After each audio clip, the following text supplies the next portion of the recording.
80 let baze 20 v luči celovitega varovanja in ohranjanja ter predstavljanja naravne in kulturne dediščine Kočevskega Roga, izzivi in dileme je bil naslov srečanja. Zavedamo se, da imamo tukaj spomenik državnega pomena, tako da v bistvu tukaj zagotovo v tej zgodbi ne moremo in ne smemo biti sami. Smo pa tisti, ki pač bi radi pridobili. Za našo lokalno skupnost je spomenik velikega pomena, veliko korist bi lahko prinašal. Kočevski Rog se povezuje tako z gozdarstvom, naravovarstvom kot turizmom. Vsak deležnik ima svoj pogled na razvoj tega območja.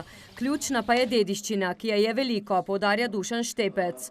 In kakšna so izhodišča zavoda?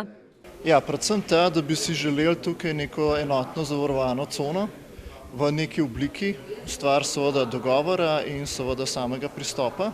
Potem nujno rabimo nek skupen upravljavski načrt, ki bo nekako določil protokol ravnanja v tem območju. Želja je, da se ti deležniki, ki tukaj noter nekaj delamo, povežejo na nekaterih projektnih zgodbah, da se poskuša poiskati denar, ki se bo plasiral, se pravi v naravo in tudi v neke oblike turizma, ki so naravi prijazne.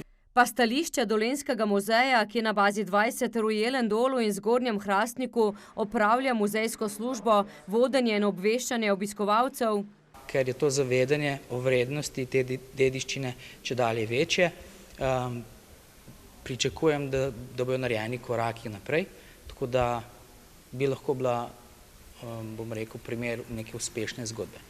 Vzpostavitev enotnega varstvenega območja za Kočevski Rog kot regijskega ali krajinskega parka ali kot zgodovinske kulturne krajine z enotnim sistemom upravljanja, v katerega bi bili vključeni vsi zainteresirani deležniki v prostoru, bi lahko zagotovil pogoje za njegov trajnostni razvoj. S tem pa tudi za izboljšanje stanja njegove naravne in kulturne dediščine, so se strinjali navzoči na posvetu.